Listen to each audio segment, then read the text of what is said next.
Bueno, muy bien. Vamos entonces a continuar para finalizar este capítulo 2, entonces, del libro de Daniel, donde tenemos el sueño de Daniel. Yo no me acuerdo, ¿hay alguien hoy que no vino el miércoles pasado? Bien, bien. Yo no he tenido todavía el tiempo para subir a YouTube el audio anterior. Intentaré hacerlo en los próximos días junto con el audio que se grabe hoy. Pero de todas maneras, yo voy a hacer un breve resumen para retomar y recordar. Quedaba poco en realidad de la visión, pero quiero recalcar un par de puntos que habíamos hablado en la reunión anterior para que eso quede bien claro y bien firme, porque es importante la conclusión a la que se puede llegar a través de esto. Bien, yo les mandé al grupo de WhatsApp un PDF, ¿no? Ese PDF tiene más o menos el resumen de lo que vamos a estar hablando ahora. Bien, entonces vamos a continuar con esta serie del libro de Daniel, profecía a profecía, y vamos a recordar un poquito sobre el contexto, sobre los símbolos que hablamos anteriormente, que se ven en este sueño que tiene el rey Nabucodonosor, rey de Babilonia.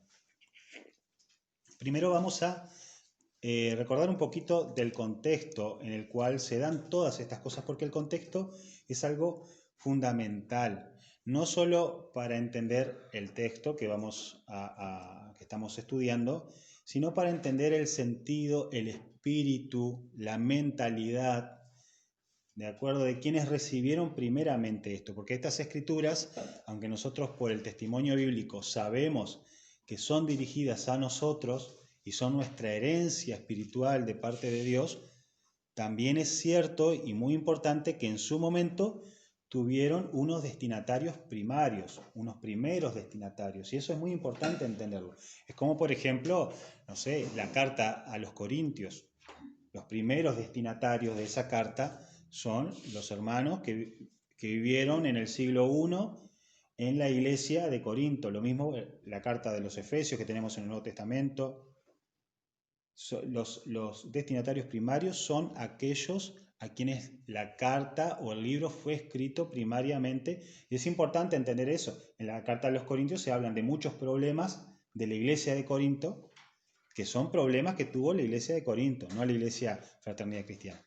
Pero nosotros los estudiamos porque son cosas que son aplicables a nuestra vida, que son problemas que Dios no quiera, también pueden suceder aquí o en cualquier otra iglesia. ¿De acuerdo? Bien. Entonces, nuevamente, metiéndonos en la cabeza de los judíos que estaban viviendo en la época en que Daniel escribe estas cosas, en las que suceden estas cosas. Desde una visión cultural, o sea, desde la cabeza no solo de los judíos, sino de todas las personas que vivían en aquella época, el reino de Judá, que era el reino del pueblo de Dios, que se había fundado por medio de Moisés en el Antiguo Testamento, cuando los introduce en la tierra prometida, y luego mediante el levantamiento del rey David se establece un reino. Bueno, ese mismo reino cae derrotado ante el reino de Babilonia. Se entendía en la mentalidad cultural de aquella época que el reino de Judá era el reino del dios Jehová y el reino de Babilonia era el reino del dios Marduk. Y las batallas que los reinos tenían entre ellos eran consideradas batallas de dioses, donde los dioses se enfrentaban. Y cuando un pueblo ganaba sobre otro, lo que se entendía, lo que la gente común entendía era que el dios de ese pueblo había derrotado al dios de la nación vencida. Y acá tenemos entonces a Nabucodonosor y a su supuesto dios venciendo al reino de Judá, al reino del dios Jehová. En esta victoria aparente de este dios Marduk queda en evidencia porque la ciudad de Jerusalén, donde estaba el templo de Jehová, es destruido, es incendiado. Los utensilios, las cosas que se usaban en el templo para realizar los sacrificios y un montón de otros objetos son robados y son trasladados al templo de Marduk en Babilonia. Eso lo encontramos, lo leímos, lo puse ahí de referencia de todas formas, en 2 de Crónicas 36:7 y en Lamentaciones 1. Los judíos derrotados van a ser llevados, o sea, exiliados desde el reino de Judá hasta la ciudad de Babilonia, como vemos reflejado en el Salmo número 137, que también habíamos leído un poquito, o por lo menos yo lo había referenciado. ¿De acuerdo? Eso era lo que la gente en ese tiempo estaba viviendo en su mente, en su corazón, en función de estos acontecimientos terribles, porque esto, vuelvo a repetir, fueron acontecimientos terribles para la nación judía, ¿ah? De angustia, no solo de angustia, sino de sufrimiento físico, sufrimiento económico, humillación. Pero bien, tenemos, esa entonces es la visión cultural, pero también tenemos una visión que es una visión revelada por Dios, otra forma de ver las cosas. Y esta otra forma de ver la realidad es comunicada al pueblo de Dios por medio de los profetas Jeremías, Ezequiel y Daniel. Todos ellos los tenemos hoy día aquí condensados en la Biblia. Están presentes aquí en la Biblia, en el libro de Ezequiel, que está en el Antiguo Testamento, en el libro de Jeremías y en el libro de Daniel. En esa visión revelada, nosotros vamos a encontrar otro escenario totalmente diferente. En esta visión revelada por los profetas, de parte de Dios mismo, lo que se nos dice no es que Marduk hace poderoso a Babilonia, sino que lo que dice es que Jehová es quien levanta a Babilonia y a su rey, con el propósito de castigar al desobediente e impío pueblo de Judá, porque el pueblo de Judá se había rebelado contra Dios. ¿Ah? Esto lo pueden leer en Crónicas, 2 de Crónicas 36 del 15 al 19, y también, como habíamos leído en la clase anterior, es el cumplimiento del pacto del monte de la montaña de Sinaí en Deuteronomio 28, 36 al 37. Porque el pacto que hizo Dios con Israel no solo tenía promesas de bendición, las promesas de bendición estaban condicionadas a la obediencia del pueblo. Pero si el pueblo no obedecía al pacto, el mismo pacto tenía estipulado que Dios los iba a castigar de muchas y variadas maneras. Bien, la otra parte de la visión que nos comunican los profetas es que Jehová reina y que no hay otro Dios junto con él. Dice en Génesis 17:1, Dios se le aparece a Abraham y lo que le dice es: yo soy el Dios todopoderoso.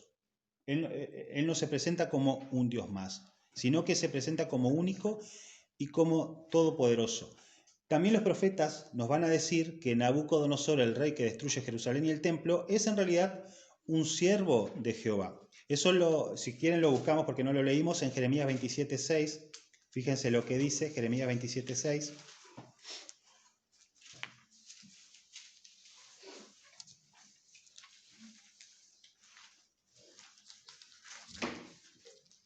El que lo tenga, lo lee. Y ahora yo he puesto todas estas tierras en manos de Nabucodonosor, rey de Babilonia, mi siervo, y aun las bestias del campo le he dado para que le sirvan. Muy bien, dice: he puesto todas estas tierras en manos de Nabucodonosor, mi siervo. ¿De acuerdo?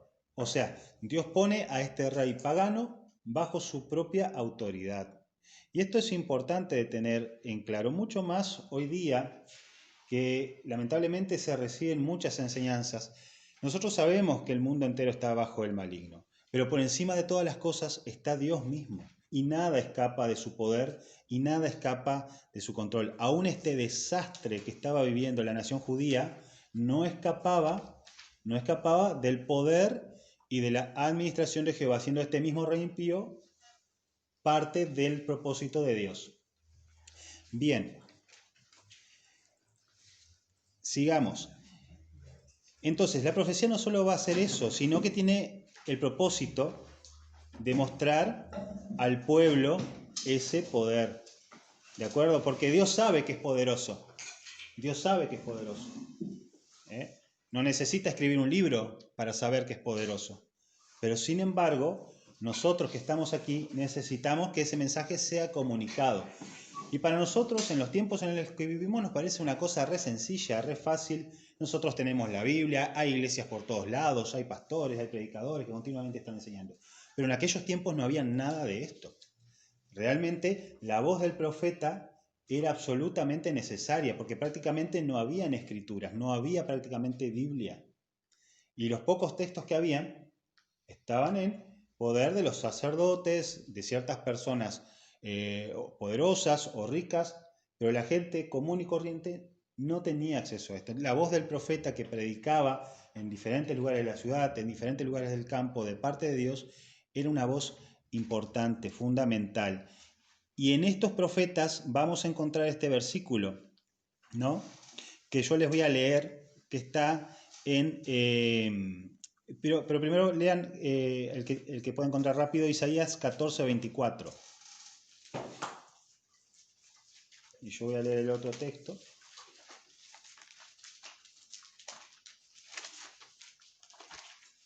Isaías 14:24.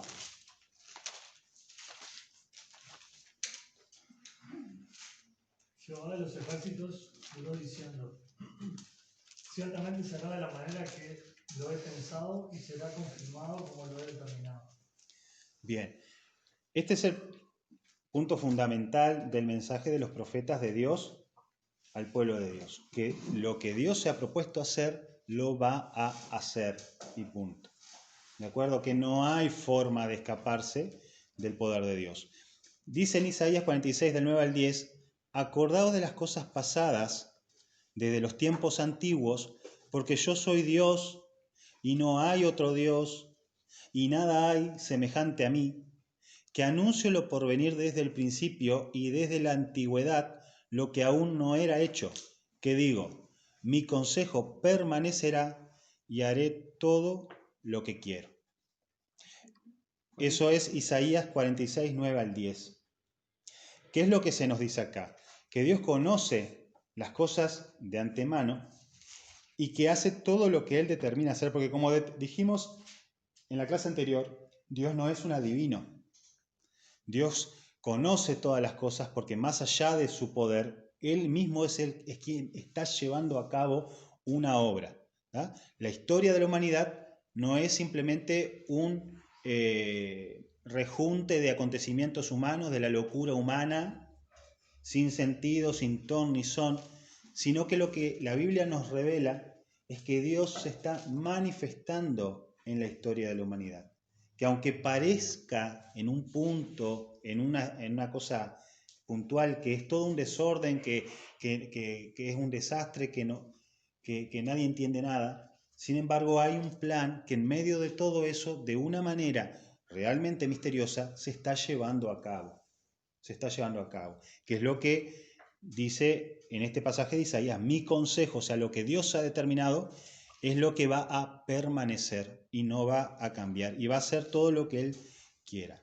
Entonces, la visión revelada de Dios por medio de los profetas al pueblo es que ni Marduk ni su hijo Nabú, porque yo no les había comentado, pero Nabucodonosor, el nombre significa que Nabú proteja mi corona o proteja mi autoridad. Nabú es el hijo del dios Marduk de Babilonia. Entonces ni Marduk ni su hijo Nabú tienen el poder de determinar las cosas, porque en primer lugar no existen. Hay un solo Dios, como nos revela Isaías, hay un solo Dios verdadero, obviamente, y Él es quien determina todas las cosas. Y vamos a ver cómo ni estos dioses no le van a responder a Nabucodonosor cuál es el sueño que tuvo ni cuál es su significado, sino que es el Dios verdadero el que responde cuál es el sueño que él tuvo y cuál es el significado. ¿De acuerdo? Bien, vamos a ver rápidamente el sueño para recordarlo. Yo voy a pedir que uno solo lea Daniel 2, 31 al 46, esos 15 versículos que relatan el sueño para traerlo de vuelta a memoria. Daniel 2,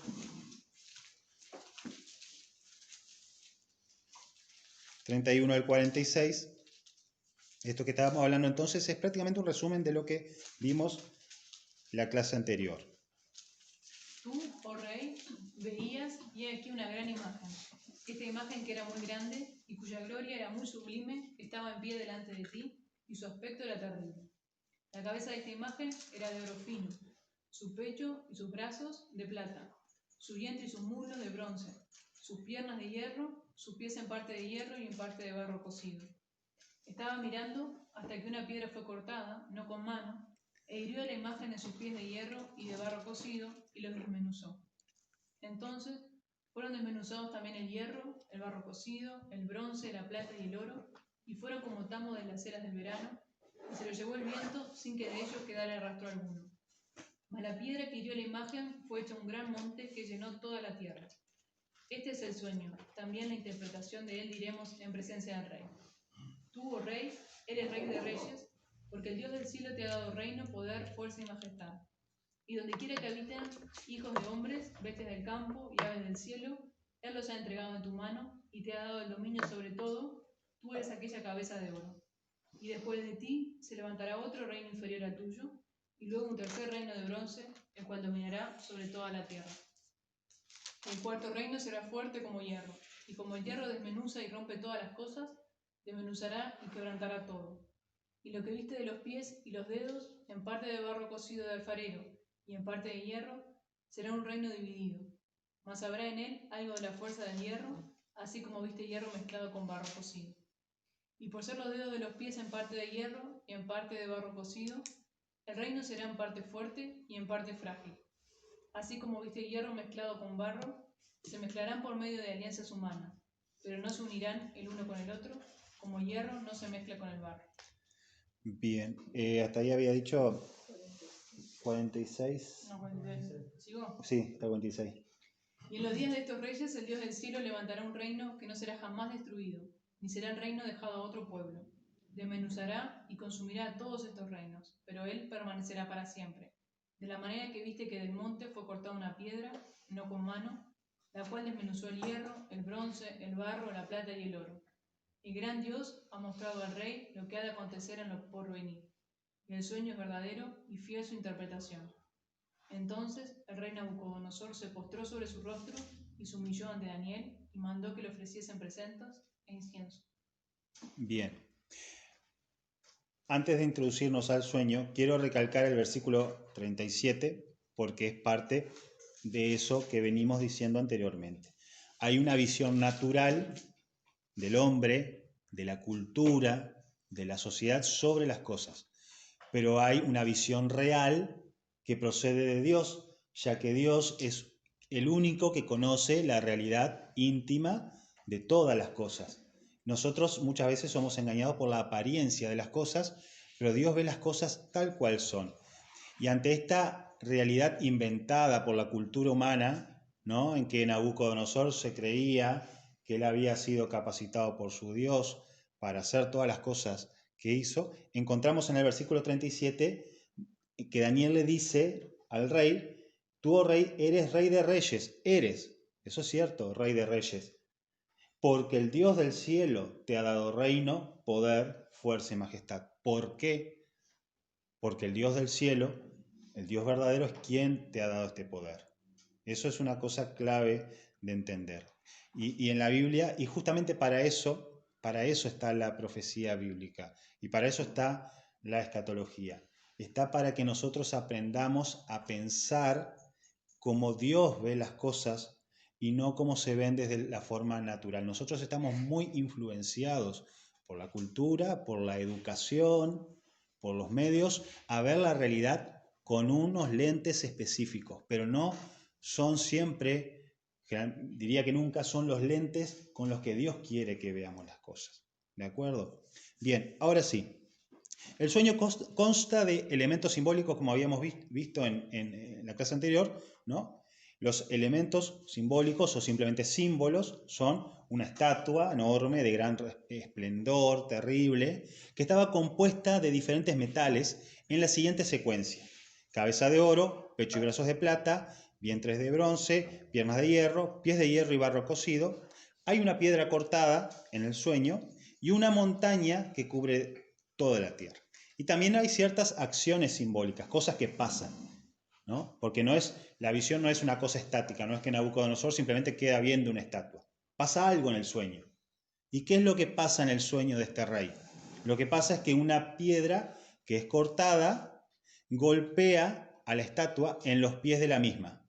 Y la estatua, a partir de ese momento, comienza a ser desmenuzada desde abajo hacia arriba. Y esa piedra cortada termina por convertirse en una gran montaña que llena toda la tierra. Bien, vimos en la clase pasada la cuestión de la secuencia de los reinos. La voy a profundizar un poquito y remarcar porque es importante entenderlo, ¿tá? Vamos a unir un poco los cabos. Una de las principales máximas que tenemos dentro de la hermenéutica, que es el arte o el estudio que hacemos para poder interpretar correctamente la Biblia, nos dice lo siguiente, que un texto de la Biblia no puede interpretarse fuera de su contexto inmediato. ¿De acuerdo? O sea, cuando leemos algo, no podemos leer ese versículo solamente y tratar de entenderlo sin entender todo lo que está antes de eso, ni todo lo que está después de eso. Tenemos que leer todo para poder comenzar a interpretar de una forma más o menos correcta. Por lo tanto, antes de dejarnos llevar por la imaginación con esta profecía bíblica, es necesario recordar el contexto inmediato del sueño. Y el contexto inmediato que nosotros encontramos aquí es que el sueño ya está interpretado. O sea, nosotros no tenemos que interpretar el sueño. El sueño ya aparece interpretado en el texto. Por lo tanto, no tenemos que empezar a especular con cosas diferentes. Como Bien, en realidad nuestra tarea, que me falta decir que lo tengo anotado aquí, nuestra tarea entonces, ya que el sueño ya está interpretado, se limita solamente a evaluar la relación que hay entre el símbolo, ¿no? Por ejemplo, los pies de barro y hierro, o las piernas de hierro, o la cabeza de oro, que son los símbolos, ¿qué relación tienen con la realidad? Esa es la única tarea que tenemos que hacer. ¿Cómo hacemos para ir uniendo estas cosas a la realidad histórica, a la realidad de la historia? Muchas veces la Biblia es difícil de entender, hermanos, principalmente en las cuestiones de las profecías, en las cuestiones del Antiguo Testamento, porque simplemente es necesario saber historia universal, porque la Biblia se escribió en ciertos momentos, en ciertos contextos. Es cierto que hay muchos versículos y muchos pasajes de la Biblia que nosotros podemos leer y entender así nomás como están, porque son cosas que trascienden, no importa si fue escrito en la época del Imperio Romano o en la época de los babilonios o de los egipcios, no importa, son cosas que entendemos. Por ejemplo, un texto que dice, Jehová es mi pastor, nada me faltará. Muy poca cosa tenemos que hacer para entender que lo que se nos está diciendo ahí es que si Dios te está cuidando, no tenés que preocuparte por nada, ¿de acuerdo?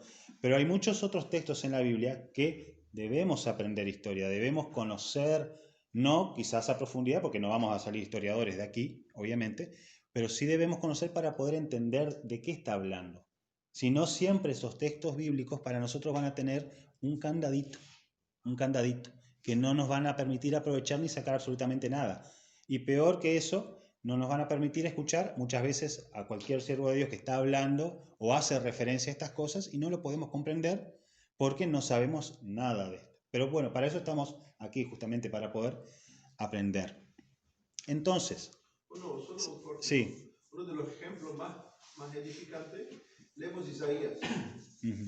Bueno, si no sabemos cuándo fue escrito Isaías, no entendemos nada de lo que, o Sofonías, o Habacuc, o si no entendemos en qué época fue escrito, no comprendemos su mensaje.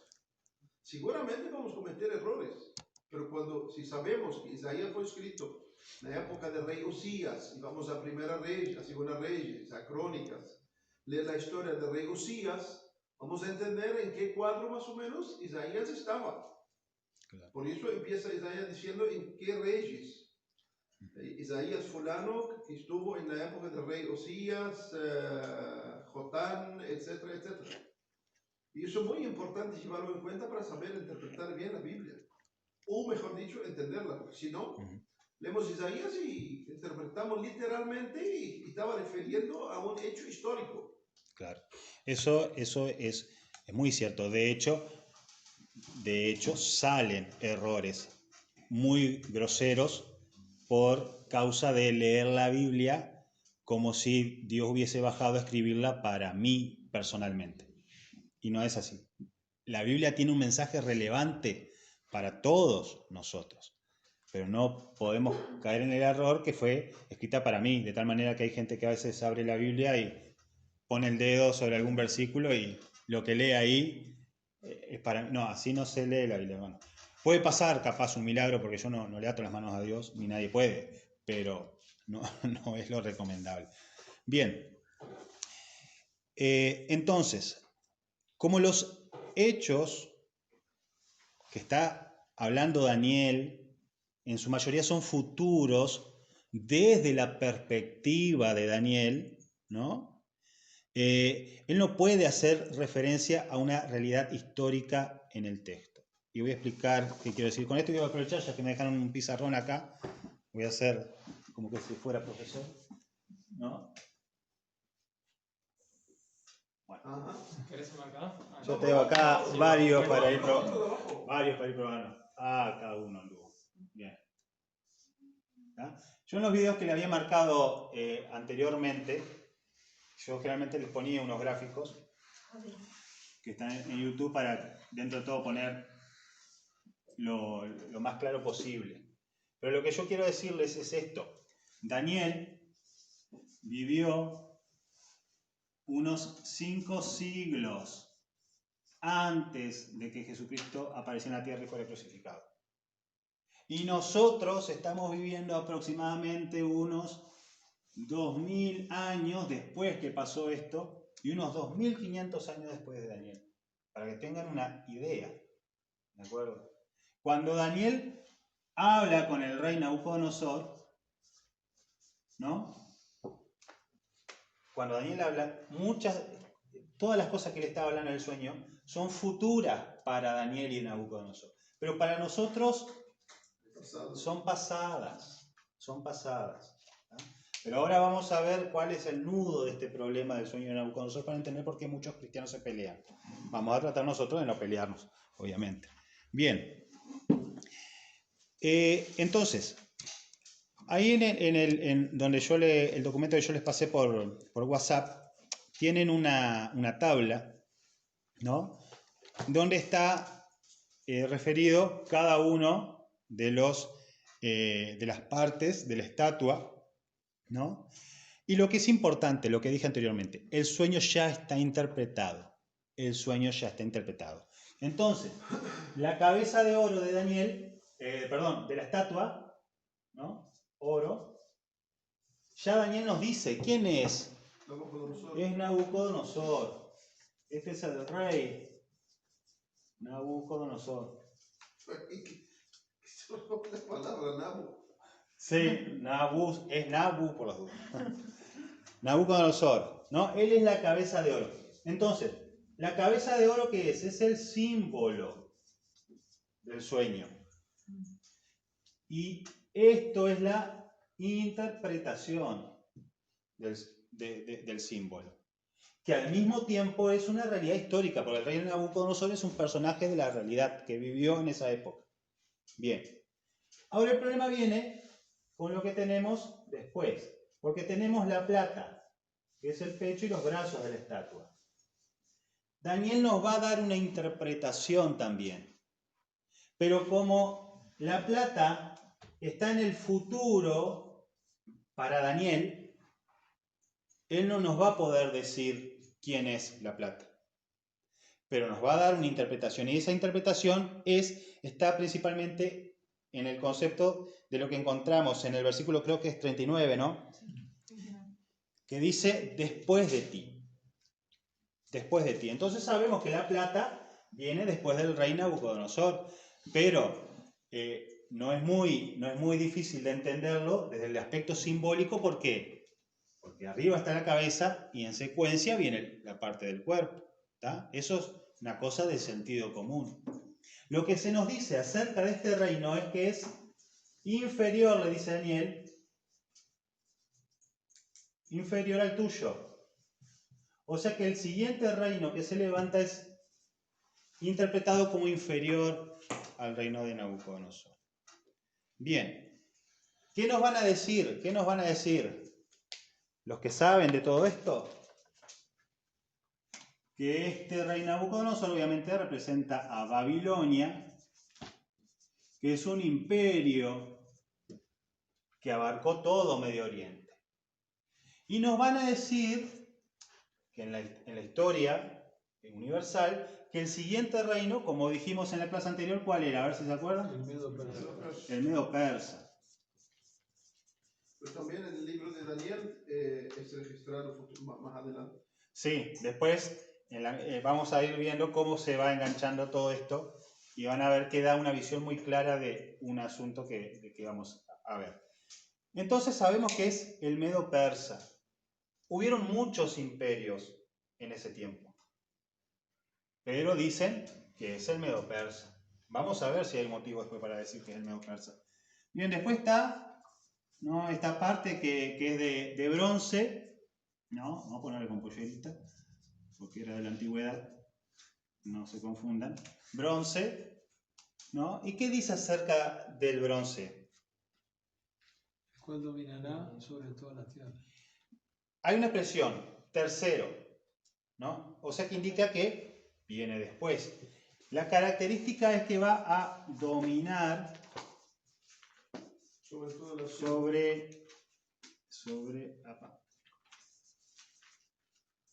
toda la tierra. Y acá debemos entender que esto es una expresión coloquial. O sea, él no se está refiriendo al planeta Tierra. ¿Ah? Se está refiriendo a una expresión coloquial. A toda la tierra conocida, para la época de quién, siempre recordemos que la referencia es Daniel. Y para la gente de la cultura y época de Daniel. ¿Qué era toda la tierra? Bueno, era Medio Oriente principalmente. Capaz un poco el norte de África, un poquito de la India, algo de Grecia. Los que saben dicen que este se corresponde con Alejandro Magno y el reino de Macedonia. Bien, y aquí es donde vienen y empiezan los problemas. Con las piernas, vamos a dejar las piernas de hierro. No, muy complicado, vamos a hacerlo así. Con las piernas de hierro. ¿Está? ¿Por qué? Dice el texto que cuál es la característica de las piernas de hierro, porque acá Daniel entra en mayores definiciones, porque si ven en los otros anteriores hace una explicación, pero bastante escueta, pero acá le pone más énfasis. ¿Cuáles son las características de las piernas de hierro? Desmenuza, Bien. Entonces las piernas de hierro desmenuzan,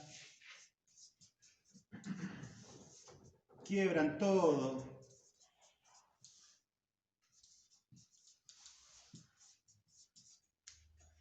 ¿Ah? ¿Qué otra expresión se usa por ahí?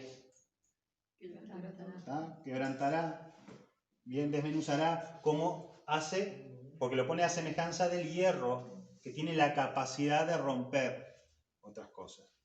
Bien, aquí es donde se nos arma el problema. ¿Por qué?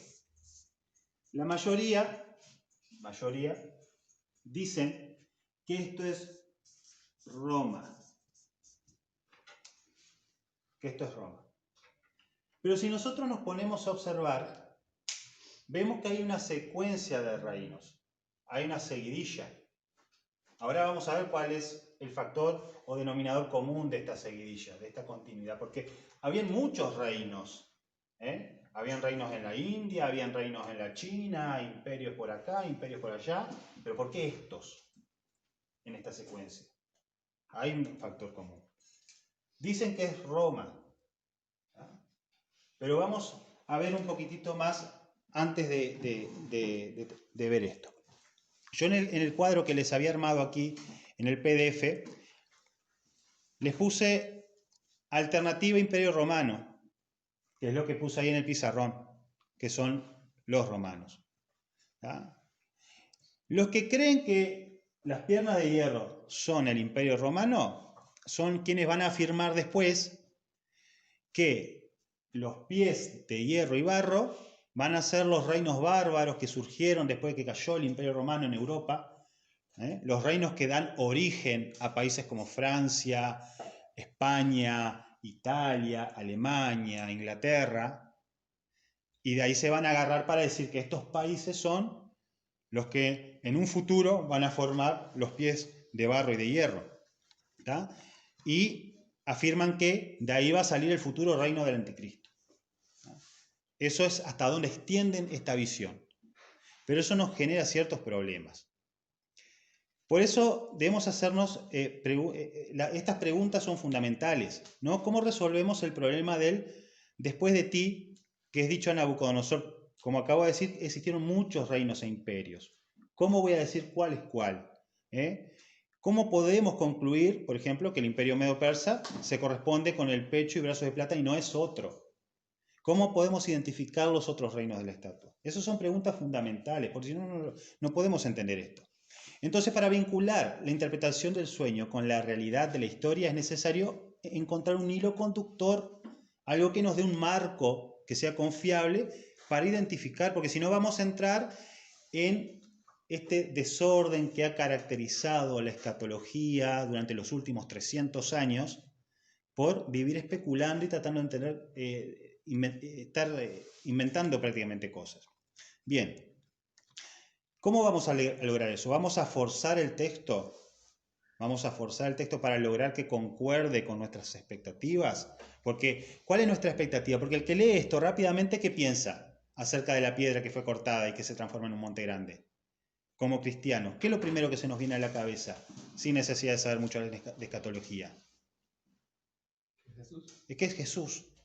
Que la piedra cortada que se transforma en una gran montaña que abarca toda la tierra es Jesús. ¿Tá? Porque aparte, Daniel cuando interpreta dice, en los días de estos reyes se levantará un reino que no será destruido. Y nosotros enseguida pensamos que, ¿el reino de Dios? ¿El reino de Cristo? ¿Qué otro reino puede ser? ¿Tá? Entonces es ahí generalmente que nosotros, 2000 años después, nos empezamos a pisar el palito. Porque decimos, el reino de Dios todavía no está. ¿Y es correcto eso? ¿O será que quizás es una visión que tenemos cultural, pero no está de acuerdo con la visión y la realidad que Dios ve, como hablamos anteriormente? Bien, si leemos con atención la interpretación que está ofreciendo Daniel sobre la estatua, vamos a notar que el sentido más natural para comprender el texto es entender que esto es una secuencia continua de reinos, o sea, es un reino después de otro reino, después de otro reino, después de otro reino, sin agujeros en el medio. ¿Tá? Y sin grandes periodos de tiempo. Si esto es así, o sea, si esta suposición es correcta, ¿qué debemos esperar? Que la historia universal concuerde con la visión de Nabucodonosor, con el sueño de Nabucodonosor y con la interpretación. Si es correcta esta suposición de que es un reino después de otro, en la historia tiene que haber pasado eso. No puede ser que no haya pasado. Entonces, y también va a ser necesario que exista una correlación de las características de las cuales está hablando Daniel. O sea, si Daniel dice que este reino desmenuzará, destruirá todo, etcétera, etcétera, el reino que está en la historia, en la realidad, tiene que haber hecho esas cosas, ¿no? Si no, estamos pisando en el aire. Y eso es importante entender, que la profecía nosotros no debemos leer los textos de la profecía para estar volando en cosas imaginarias, sino para observar la realidad y entender qué es lo que Dios quiere que entendamos de ella. Entonces hay otro cuadrito, ¿no?, que yo les puse. Hay 3 columnas en el archivito. Dice interpretación de Daniel, realidad histórica e hilo conductor. ¿Tá? La interpretación de Daniel de la cabeza, entonces vimos que es el rey Nabucodonosor. La realidad histórica es el imperio babilónico. ¿Y qué encontramos que hace el imperio babilónico? El imperio babilónico conquista y destruye Jerusalén y domina sobre los judíos. que los judíos son el pueblo de Dios. ¿Tá? O sea, el imperio babilónico domina, somete, subyuga al pueblo de Dios. Los chinos no hicieron eso, ¿no? Todavía, por lo menos, o en aquel tiempo no lo hicieron. Hoy día no se puede decir que no. ¿Tá? Bien. La plata, que es inferior en comparación a la cabeza de oro, los medos y los persas eran considerados tribus bárbaras e inferiores en cuanto a la cultura y conocimiento en comparación con el pueblo babilónico. Por eso Daniel dice que el pueblo del pecho de plata es inferior. Por eso lo identificamos con los medos y los persas. Y, oh casualidad, los persas vienen justo después de Babilonia como imperio mundial y dominan sobre los judíos y sobre Jerusalén. Entonces tenemos Babilonia, que gobierna sobre Jerusalén y los judíos. Tenemos a los medios de los persas que dominan sobre Jerusalén y sobre los judíos. Después de los medios y los persas, ¿tá? Encontramos a los macedonios, con Alejandro Magno, que vienen enseguidita ¿de quién? De los medios y los persas. ¿Y qué hacen los macedonios? Aparte de derrotar al imperio anterior y conquistarlo, también dominan sobre los judíos y sobre la ciudad de Jerusalén. Ese es el hilo conductor que yo les estaba diciendo. ¿Cómo sabemos cuáles son los reinos? Porque casualmente son aquellos que están relacionados de una u otra manera con el pueblo de Dios, porque la profecía es para el pueblo de Dios, no es para otros. O sea que está íntimamente relacionado, porque es algo que Dios nos ha dado a nosotros. Entonces, ¿qué viene después de después de los macedonios? En la historia no vienen los romanos. Este es el problema. Si nosotros seguimos diciendo que el hilo conductor es que es un reino que viene después del otro, después del otro, después del otro, que dominan sobre Jerusalén y sobre los judíos, el que viene después no es Roma según la historia. Los que hacen eso son los reinos, lo que se dan a conocer como reinos helénicos. Brevemente, un poquito de historia. Alejandro Magno derrota a los medos y los persas. Somete en una gesta que quedó grabada en la historia porque es algo espectacular, cómo este hombre con su ejército de macedonios y griegos sale a derrotar un imperio que era 20 veces mayor en extensión territorial y incalculable en recursos materiales. El asunto es que logra en poquitos años derrotar este imperio y quedarse con todas las tierras. Y no solamente derrota al imperio persa, sino que intenta extenderse más allá hasta la India incluso. Por eso dice acerca de ese reino, dice Daniel, que dominaría sobre toda la tierra. Pero lo que le sucede a Alejandro Magno es algo increíble. Cuando regresa a Babilonia para celebrar su triunfo y su poder, muere. A la edad de 33 años, no se sabe si enfermo, de fiebre o envenenado. El asunto es que muere. Y no deja ninguna noticia acerca de su sucesor, que en ese momento era, no me acuerdo si era un pequeño niño de pecho o todavía no era nacido porque una de sus esposas, Roxana, no me acuerdo bien el nombre, estaba embarazada o había tenido brevemente. ¿Qué es lo que sucede? Los generales de su ejército se reparten su imperio. Y esos imperios que surgen son conocidos como reinos helénicos, porque helénico viene de la cultura griega, significa de cultura griega. Dos de estos reinos helénicos, ¿qué les va a pasar? Lo mismo que los anteriores. Van a dominar sobre los judíos y sobre Jerusalén. De hecho, estos dos reinos van a estar forcejeando por el dominio de Jerusalén durante varios años. Y aquí es donde quiero ir y quiero leerles rápidamente, ¿no? Una cita de un libro de John MacArthur. El libro se llama Manual Bíblico de MacArthur, un estudio introductorio a la palabra de Dios, libro por libro. Y es importante, sí. Bueno, van a aportar después. ¿Cómo fue, por la cultura general, cómo fue que ganó Alejandro Magno contra los persas? Una gesta histórica incomprensible porque, o sea, si uno va a lo que dicen los historiadores, ellos dan sus motivos por los cuales logró Alejandro Magno lograr eso. Pero realmente es una cosa increíble prácticamente lo que él hizo de lograr derrotar al imperio persa, medo-persa, con con los recursos que tenía. Pero volviendo a la visión de la cultura y la visión de Dios, la Biblia nos revela que Alejandro Magno venció porque Dios quería que venciera. O sea, Dios lo impulsó para que esto se llevara a cabo de esta manera. Esto rápidamente lo voy a leer, ¿no? Son 2 párrafos solamente. Dice: entre el año 334 a.C. y el 331, o sea, unos 150 años después, ¿no?, de Daniel, Alejandro Magno derrotó al rey persa Darío III en 3 batallas decisivas que le dieron el control de los territorios del imperio persa. La tierra de Israel quedó así bajo el dominio griego en el 332 a.C. Y pone acá las citas de Daniel, de profecías de Daniel, haciendo referencia a eso. Alejandro permitió que los judíos observaran sus leyes en Judea y les concedió una exención de impuestos durante sus años sabáticos. Sin embargo, Alejandro procuró llevar la cultura griega o helenismo a los territorios que había conquistado. Su deseo era crear un mundo unido por el idioma y el pensamiento de los griegos. Esta política, llevada a cabo por los sucesores de Alejandro, fue tan peligrosa para la religión de Israel como lo había sido el culto de Baal, porque la forma de vida de los griegos era atractiva y sofisticada desde el punto de vista humano, pero opuesta por completo a Dios y a la piedad.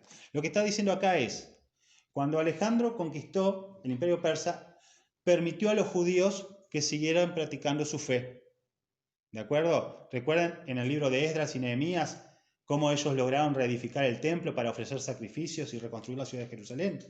Bien, Alejandro les permitió que practicaran su religión en el templo.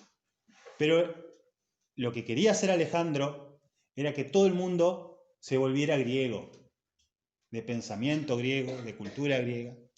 Bien.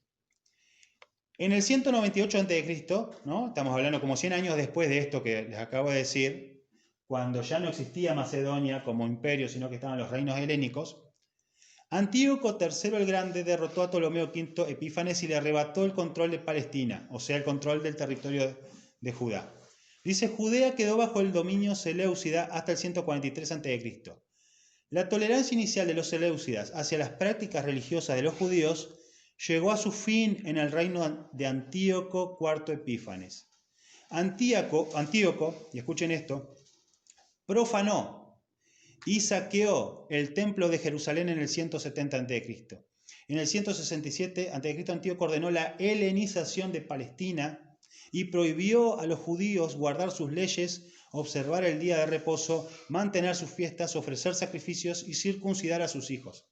O sea, el imperio seleucida, bajo Antíoco, lo que ordenó fue que los judíos debían renunciar a la fe en Dios. Y los persiguió, cosa que está relatada en el libro de Macabeos, que no está en la Biblia, por las dudas, ¿no?, que está relatada en el libro de Macabeos.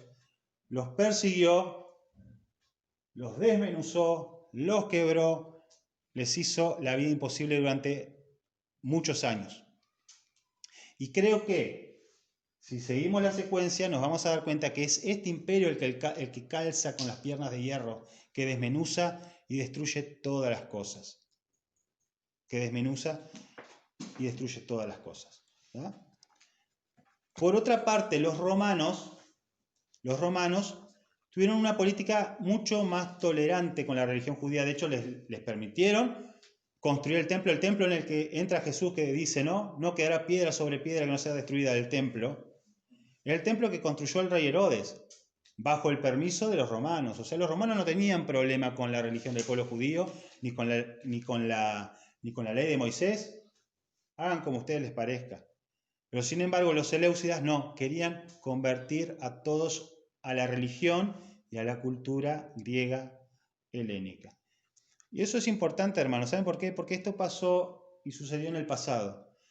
Pero hoy día nosotros estamos viviendo una cosa muy parecida a esto, un proceso muy parecido a esto. ¿Ah? Por eso es importante tomar las lecciones del pasado para saber cómo nosotros debemos actuar en el presente. Bien, pero aquí viene el meollo de la cuestión. Sí, las piernas de hierro son los reinos helénicos, indefectiblemente los pies de barro y de hierro, ¿no? Barro, hierro son, ¿no?, el Imperio Romano. Estos sí son Roma. ¿Está? Estos sí son los famosos romanos. ¿Cuál es la característica del barro y el hierro? Que no se unen realmente, no se unen, Fuertes y débiles. son fuertes y débiles al mismo tiempo. Esto es importante. Ustedes sabían que, a diferencia de los otros reinos, donde la autoridad del rey era tan fuerte y tan poderosa que la única manera de derrocarlo era que viniera otro imperio, en Roma, durante casi toda su historia, hubieron muchas guerras civiles, guerras entre ellos, justamente porque no se unían, eran fuertes y débiles al mismo tiempo por causa de eso. De hecho, cuando el Imperio Romano cae porque estaba dividido en dos. Cuando suceden las invasiones bárbaras en el siglo IV después de Cristo, el Imperio Romano cae, pero estaba dividido en dos partes del Imperio Romano en ese momento. ¿Ya? Intentará mezclarse por medio de alianzas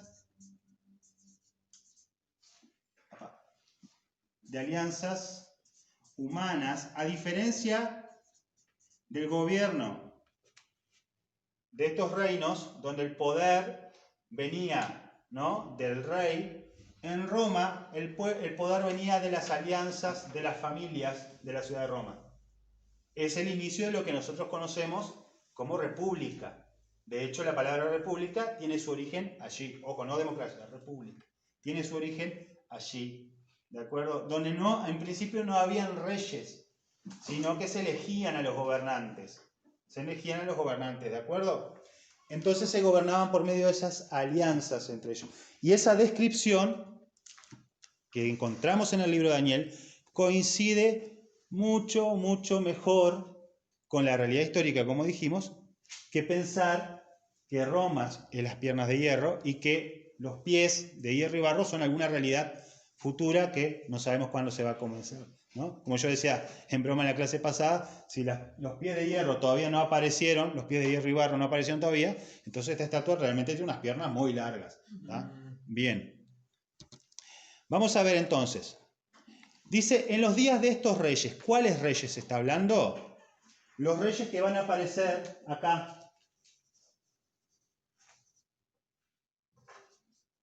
En los reyes de las alianzas humanas, de los pies de barro y hierro. En los días de esos reyes va a suceder algo, dice Daniel. Una piedra es cortada y dice no por manos humanas. Ahora estamos en los símbolos, ¿no?, del sueño. Una piedra cortada, pero no hay ningún ser humano que la corta en realidad. La piedra, bueno, como dice ahí en el cuadrito que está en el documento, que fue cortada, hiere a la estatua en sus pies al inicio. La estatua luego es desmenuzada hasta quedar como tamo de las eras de verano, llevado por el viento sin quedar rastro de ella. ¿Ah? Y esa piedra que hiere a la estatua se convierte luego en una gran montaña que llena toda la tierra. Ese es el fin del sueño. Y ese es el fin de los símbolos del sueño de Nabucodonosor. ¿Cuál es la interpretación que da Daniel de eso? Como dijimos, no vamos a inventar nuestras propias interpretaciones. Vamos a ver qué es lo que dice Daniel, ¿no? Daniel dice en el versículo 44, ¿quién lo lee? Y en los días de estos reyes, el Dios del cielo levantará un reino que no será jamás destruido, ni será el reino dejado a otro pueblo. Desmenuzará y consumirá a todos estos reinos, pero él permanecerá para siempre. Bien, esa es la interpretación. Lo que dice Daniel es que una piedra, en esa parte de la visión no la dice, pero después en el otro versículo sí, dice que es cortada, ¿no? Cortada de un monte, no por mano humana, o sea, sin intervención humana. Y esa piedra, ¿dónde va a caer? En los pies y va a herir la estatua, y a partir de ahí la estatua se va a desmenuzar. Y la piedra que hiere a la estatua se convierte a su vez en una, ¿no?, montaña gigante que llena toda la tierra, que abarca toda la tierra. Bien, como dijimos, Para Daniel eso es un hecho futuro, por eso Daniel no nos puede decir exactamente quién es o qué reino es, pero nosotros viéndolo desde nuestra perspectiva, podemos identificar esta piedra. Yo creo que Mateo 4:17 identifica con claridad estas palabras de Daniel. ¿Qué dice Mateo 4:17?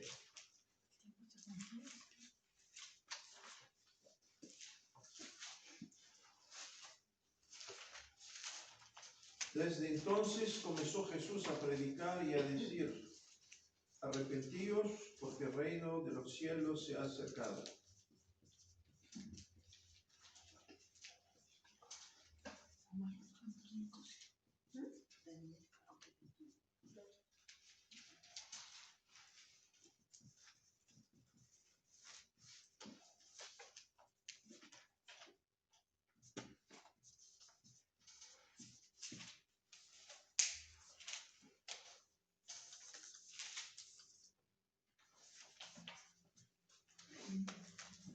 Bien. En la época de Daniel, ¿no? Daniel, Nabucodonosor, Babilonia. Le sigue Medo Persia en la historia, le sigue Macedonia, le sigue los reinos helénicos, le sigue Roma. Y en el tiempo de Roma aparece una figura, Jesús diciendo ¿qué cosa? Que arrepiéntanse. ¿Por qué? Porque el reino se ha acercado. O sea que está el cumplimiento de la montaña que ocupa toda la tierra. ¿Y dónde inicia? Inicia aquí, en el tiempo de estos reinos, con Jesús. Bien, esto es un hecho histórico, la vida de Jesús, que Jesús, hubo un hombre llamado Jesús que apareció, que de alguna manera convenció a un montón de gente de que era el Hijo de Dios, los convenció de alguna manera de que resucitó. Es un hecho histórico que fue crucificado. Hay evidencia histórica que yo no he traído acá, pero podría traerles. Varios historiadores de que no eran creyentes. Sí, no solamente historiadores, sino algunos registros arqueológicos. Por ejemplo, hace muy pocos años fue hallada una losa de mármol, creo que es de mármol, pero de alguna piedra es, en Galilea, que fue fechada por el edicto que decía, que nombraba el emperador que mandaba porque cuando mandaban una piedra con un edicto era una ley, y la mandaban a un lugar porque querían que la ley fuese efectiva en cierto lugar. Está fechada en el año 40 de la era. O sea, aproximadamente 7 a 10 años desde la crucifixión de Jesús, de su resurrección. ¿Qué decía el decreto del emperador? ¿No? Decía que prohibía a la gente andar diciendo que los muertos resucitaban.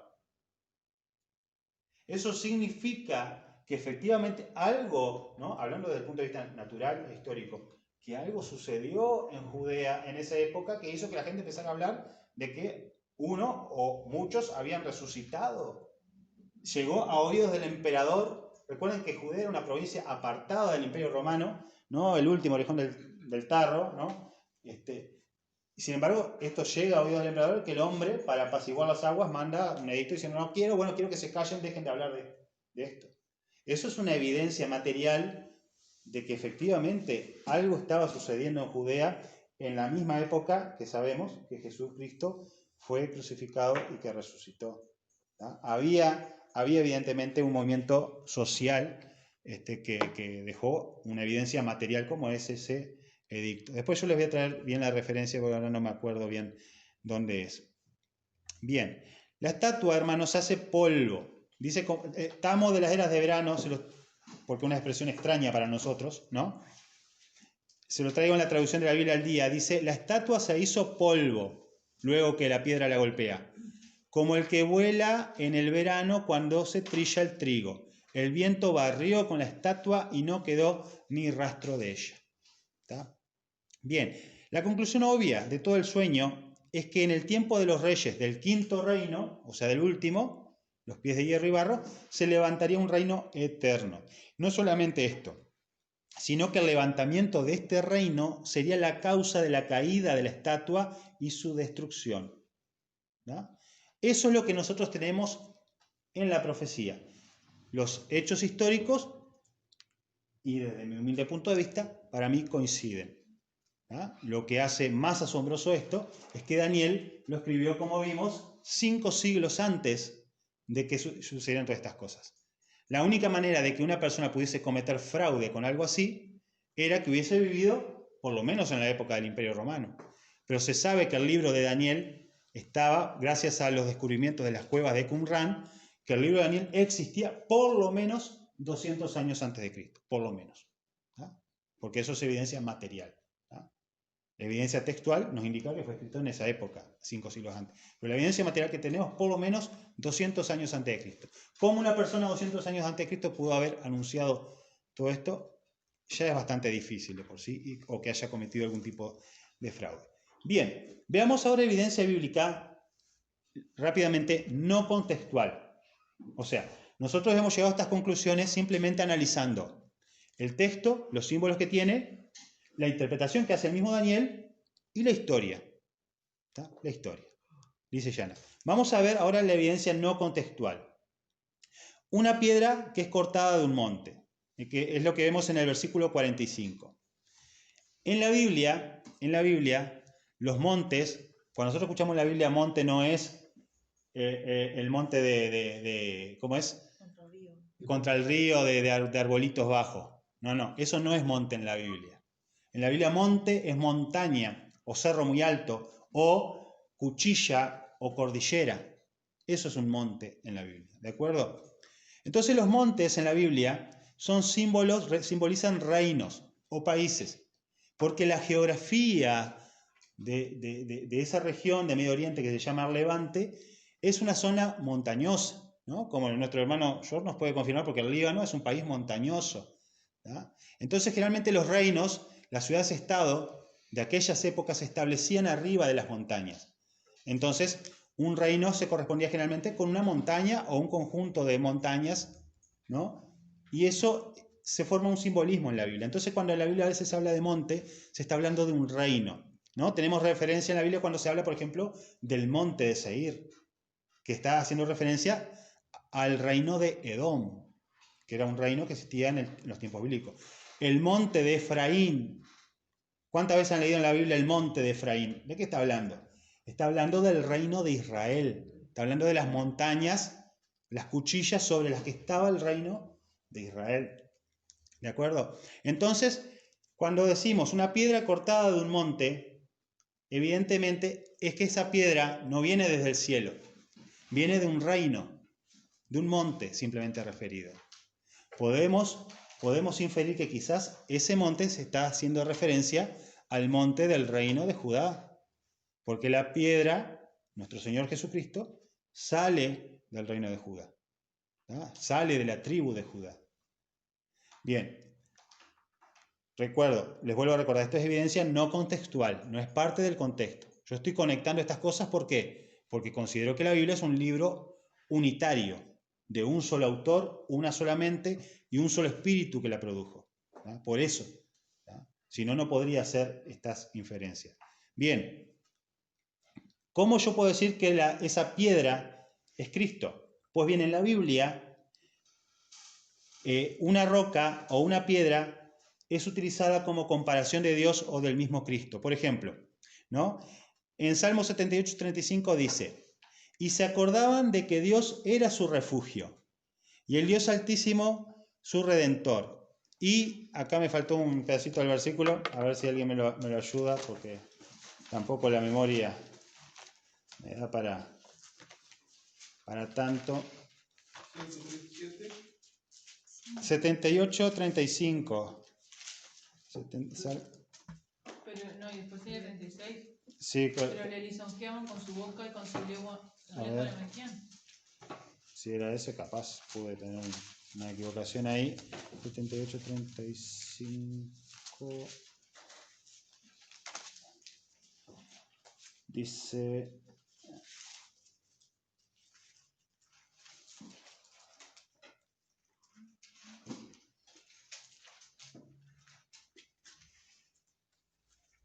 no, me equivoqué de número ahí.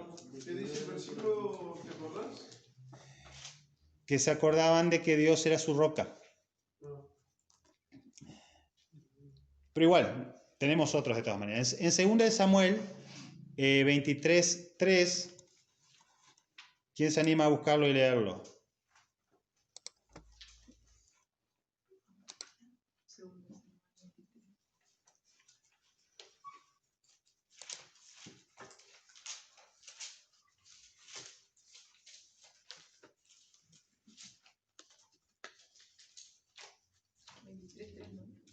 23:3, sí.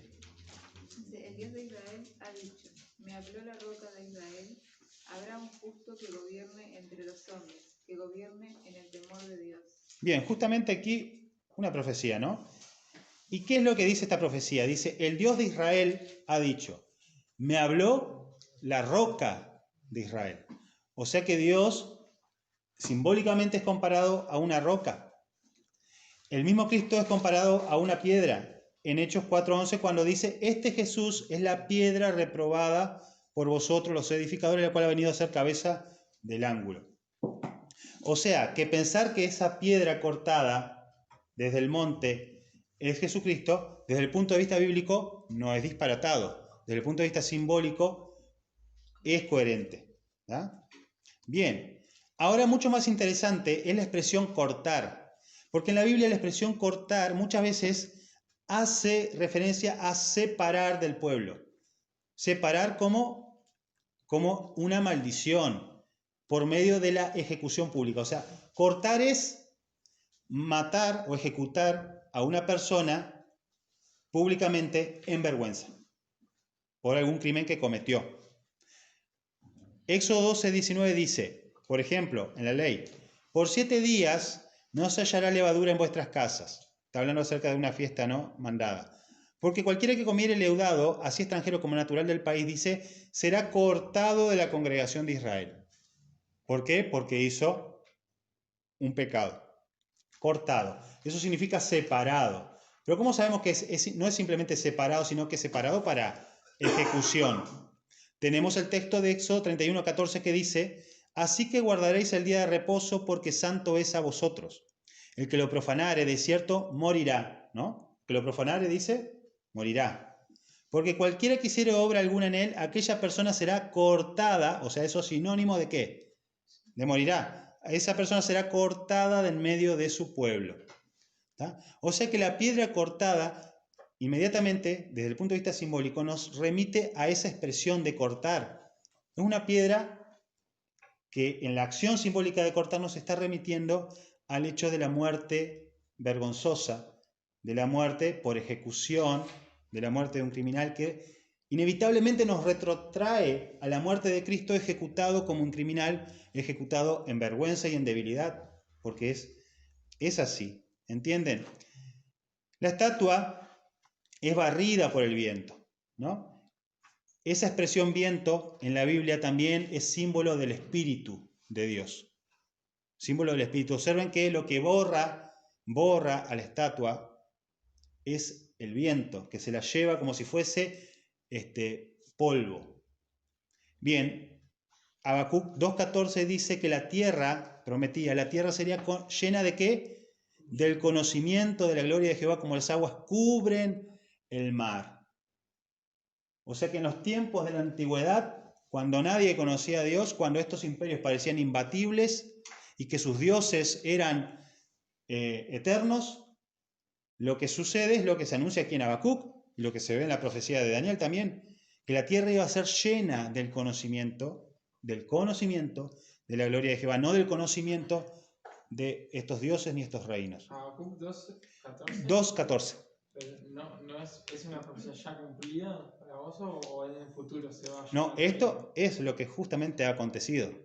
El futuro, desde el punto de vista de Habacuc y de los profetas del Antiguo Testamento, que vivían en un pequeño país, de un pequeño pueblo olvidado, conociendo un Dios que nadie conocía. Un versículo que Sí. refleja eso, Juan, vimos su gloria como la gloria del unigénito Hijo de Dios. Bien, exactamente. Esa expresión de la gloria de Jehová está estrictamente relacionada con Jesucristo y lo vamos a encontrar después en otras profecías del Antiguo Testamento acerca de la predicación del Evangelio a todas las naciones, ¿da? Como la proclamación de la gloria de Jehová entre los gentiles. Bien, y la expresión un monte que llena toda la tierra, una montaña, como dijimos que llena toda la tierra, un reino, porque recuerdan que dijimos que montaña significa simbólicamente reino, que alcance y abarca toda la tierra, no como el reino de Judá, ese inicio, vamos a decir, del reino de Dios, chiquitito, perdido en un lugar del Medio Oriente. ¿Ya?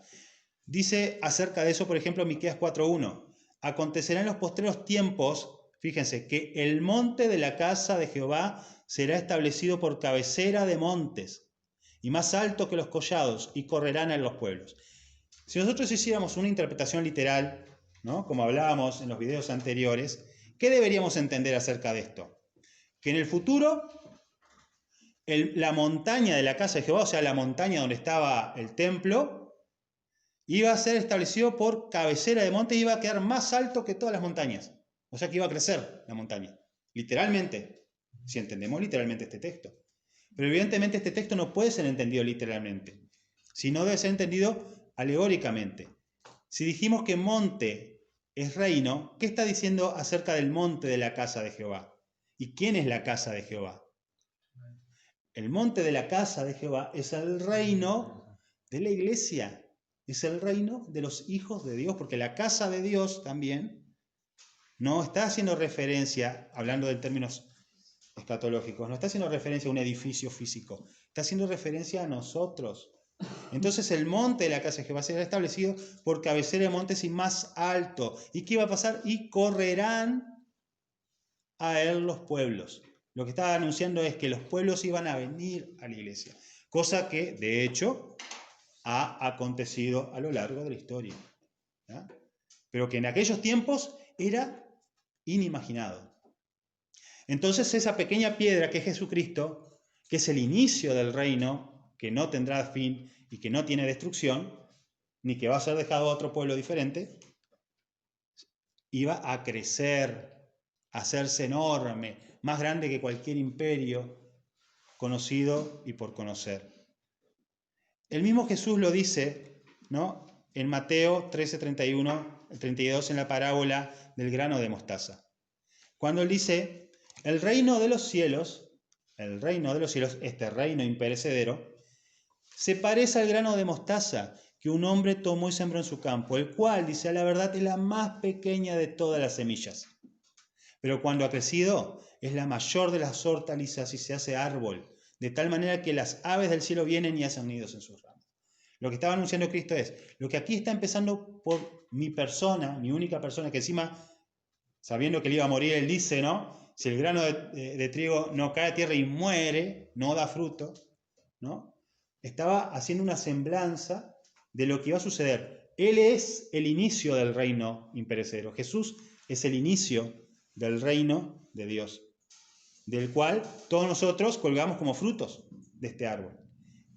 Y que iba a crecer y alcanzar a toda la tierra, como dice Daniel, de la montaña gigante, porque la piedra pequeña, cortada del monte, que golpea la estatua en los pies de barro, o sea, en la época del Imperio Romano, hace desaparecer todos esos rastros. Una vez yo miraba una documental hace muchos años, que justamente no era una documental cristiana, ni mucho menos, decía algo así, ¿qué es de Zeus?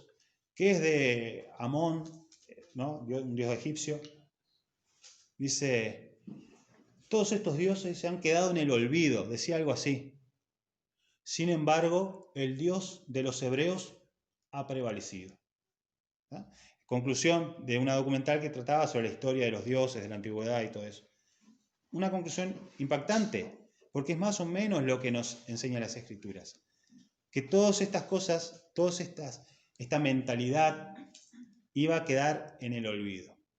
Pero ojo, este no es el fin de la historia, este es realmente el principio y el inicio. Habíamos hablado que hay varias posturas de interpretación de la Biblia, ¿no? El preterismo, el historicismo, el futurismo. Hasta ahora hemos visto desde una visión preterista y desde una visión historicista, viendo la profecía cumpliéndose en la historia, viendo la profecía ya cumplida. No hay mayor satisfacción que la profecía cumplida, porque nos demuestra que efectivamente Dios está detrás del asunto. Pero ojo, no toda la profecía bíblica está en el pasado. Hay mucha que aún queda en el futuro. Y esa que queda en el futuro es entre alentadora y que da un poquito de miedo también. Pero justamente estas cosas fueron escritas para que nosotros las atesoremos y para que seamos valientes para enfrentar la vida. Quiero dejarles el versículo del 2:45 de Daniel, ¿no? Donde dice: el gran Dios ha mostrado al rey lo que ha de acontecer en lo porvenir. Y aquí, y el sueño es verdadero y fiel su interpretación. Entonces el rey Nabucodonosor se postró sobre su rostro y se humilló ante Daniel y mandó que le ofreciesen presentes de incienso. ¿Qué dice la Escritura acerca de esto? El sueño es verdadero y su interpretación es fiel. Es fiel. ¿Qué nos lleva a entender esto, hermanos? Bien, que la historia humana, entonces, como dije al principio, no es un flujo de acontecimientos donde Dios se lavó las manos, arréglense como puedan. No. Dios está en cada cosa, aunque parezca un desastre, Dios está ahí. Porque nosotros muchas veces vemos las cosas a causa de nuestra pequeñez, vemos el detallecito. De la misma manera que una hormiga ve un grano de arena, pero no puede ver el edificio. Nosotros muchas veces vemos solamente el grano de arena, la situación puntual, lo que nos toca vivir en la sociedad en que estamos, pero no logramos contemplar el edificio que se está construyendo. De la misma manera, para eso Dios ha dejado la profecía, para que podamos ver el edificio y no nos sintamos desilusionados o no nos sintamos perdidos, sino para que tengamos confianza y fe. Hermanos, Dios no abandona la mente ni el corazón de su pueblo en tiempos de crisis. Esto fue escrito, ¿por qué? En primera instancia, porque el pueblo judío iba a pasar muchas angustias antes de la llegada de Cristo y muchas cosas feas. Y estas palabras escritas en el libro de Daniel, cuando ellos las leían, les alentaba el corazón. Y nosotros debemos buscar el mismo efecto cuando leemos, viendo cómo Dios ha actuado en la historia y fortaleciendo nuestro corazón para saber que Dios está ahí, que Dios está más allá de mi subjetividad. Dios no es algo que yo puedo manipular. Dios me manipula a mí en realidad. El tiempo, aunque suena feo, pero lo que me refiero es que Dios me controla a mí, no yo controlo a Dios. El tiempo, ¿no? Que sacamos en conclusión entonces que el tiempo para la aparición del reino indestructible sería en el tiempo de los reyes de los pies de hierro y barro, el Imperio Romano. Y este es el tiempo de la aparición de nuestro Señor Jesucristo. ¿Está? En vista de todo esto, hermanos, ¿qué debemos hacer? Bueno, tomar la misma actitud que tomó el gran rey Nabucodonosor, ¿no? Que era mucho más glorioso que cualquiera de nosotros, pese a que era pagano, y sin embargo, y aún pese a ello, estando en la cima del poder, cuando se dio cuenta de estas cosas, se humilló, reconoció su pequeñez. Y de la misma manera nosotros en nuestros corazones debemos reflexionar y reconocer nuestra pequeñez ante un Dios que está haciendo una obra que va más allá de nosotros como individuos. El mundo es más grande que nosotros, Dios es más grande que nosotros. Nosotros debemos sentirnos felices de colaborar en el propósito de Dios y saber que en Dios no hay ningún tipo de injusticia y cualquier padecimiento que pasemos por causa de Él va a ser recompensado porque, vuelvo a repetir, en Dios no hay injusticia alguna. Muy bien, hermanos. Ahora voy a dejar tiempo para, si tienen alguna pregunta, brevemente 5 minutos, porque de vuelta se nos fue el tiempo. ¿Cómo es? Vamos a ver en la clase que viene otra visión que va a complementar hasta que tengamos una visión bastante completa del libro de Daniel y ustedes por ustedes mismos se animen a meterse al libro, a leerlo con mayor claridad y sacar sus conclusiones y alimentarse de él. El libro de Daniel es fundamental en muchas cosas, como vamos a ver. Si esto les parece escandaloso, cuando vean la profecía de las 70 semanas, o van a ponerse a llorar o a bailar. Sí. ¿Alguna pregunta? O acotación, alguna cosa que quieran agregar, porque hay muchos Hay varios que nunca escucharon nada de esto. Yo trato de ser lo más claro posible, aunque es una cosa casi imposible para mí. Pero aquellos que ya tienen algunos conocimientos de estas cosas, también se pueden animar a preguntar porque capaz esto no es lo que siempre escucharon por ahí. Como esta profecía se enlaza con muchas cosas que, como vos dijiste, ¿no? Que estaban esperando ese reino, Claro, que los liberara. claro. Y cuando aparece Jesús, les preguntan o sea, ellos lo que querían era que lo liberara del pueblo que los estaba oprimiendo y De querían Roma. un libertador. Claro. Es muy importante, ¿no? Esto que está contando Elisa. No, Sí, para enganchar más, que el mismo Jesús le decía que su reino no era de esta tierra. ajá. El tiempo se había cumplido. Sí, sí, pero eso que él está diciendo no está diciendo en el sentido que muchos de nosotros lo entendemos.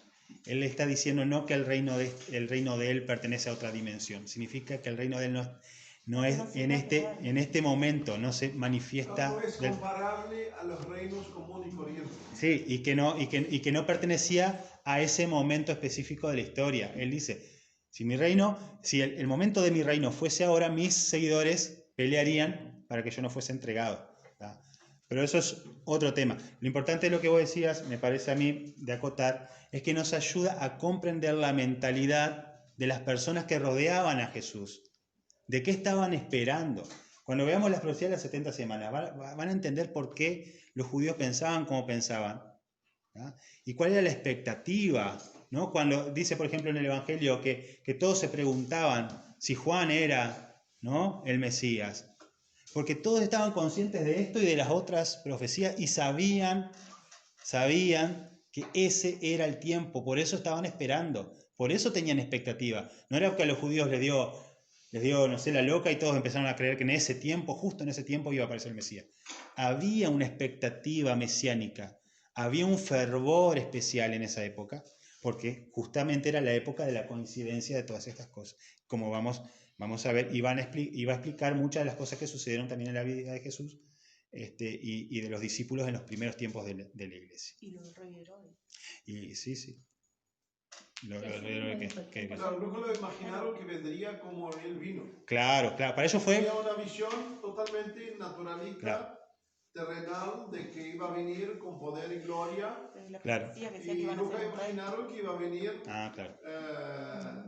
decepcionando todas sus expectativas. Claro, porque, ojo, digo, son expectativas naturales. Lo que dice el texto es que la piedra va a herir a los pies de barro y hierro. Si yo soy un judío del siglo I, porque yo tengo el diario del lunes, ¿no? Bastante sencillo para mí. Pero si yo fuera un judío del siglo I, capaz cuando yo leo esas palabras estaría pensando en guerra, ¿no? Pero la imagen fue herida, la estatua fue herida de otra forma, que no es justamente la que se esperaba. ¿De acuerdo? Pero aún así había unos pocos, lo esperaban así. Ah, sí, algunos sí. ¿Como quién? Simeón Y Ana. y Ana. Uh-huh. El tiempo se ha cumplido. Cuando él dice eso, te das cuenta que estaban esperando un tiempo que sí. Claro, justamente por eso. Dijo, el tiempo se ha cumplido. Y con la profecía de las 70 semanas se les va a hacer aún mucho más claro esa cuestión y les va a permitir entender de mejor manera el Nuevo Testamento, cuál es el contexto del Nuevo Testamento y por qué se esperaba lo que se esperaba, porque muchos se sintieron desilusionados acerca de Jesús, o porque el mismo Juan el Bautista le dijo, ¿eres tú o esperaremos a otro? Porque estaba, Juan el Bautista que decía, el hacha estaba puesta a la raíz de los árboles. Juan el Bautista estaba esperando que las cosas fuesen ya, en un momento, ¿no? Pero las cosas fueron diferentes. Y bueno, son como son y después las estudiaremos. Bueno, vamos a orar para terminar porque ya se nos ha ido el tiempo. Te agradecemos, Padre Santo, por tu amor, por tu misericordia. Te agradecemos porque nos permites considerar todas estas cosas para fortalecer nuestra fe, para saber que tú eres el Dios que reina más allá de nuestras propias expectativas, que tú has establecido tu propio consejo y has dicho que tu consejo iba a permanecer, y así será. Y nosotros, Padre, ayúdanos a ser no palos en la rueda de de este consejo que tú has determinado, sino hacer engranajes útiles en el plan que tú has determinado, en ese plan de publicar la gloria de tu Hijo Jesucristo y de salvar a las naciones en ese proceso. Te agradecemos, Padre Santo, por darnos el conocimiento y por darnos la sabiduría. Ayúdanos a que estas cosas puedan afianzarnos para poder trabajar aún más en nuestras vidas, con confianza que lo que hacemos no cae en saco roto, sino que tú estás detrás de todas las cosas y nos guardas siempre. En el nombre de Jesucristo te agradecemos por todo lo que nos has dado, te rogamos por los hermanos que no están aquí y te rogamos que nos guardes a nosotros de regreso a nuestros hogares, concédenos un buen descanso. En el nombre de nuestro Señor Jesucristo te rogamos todas estas cosas.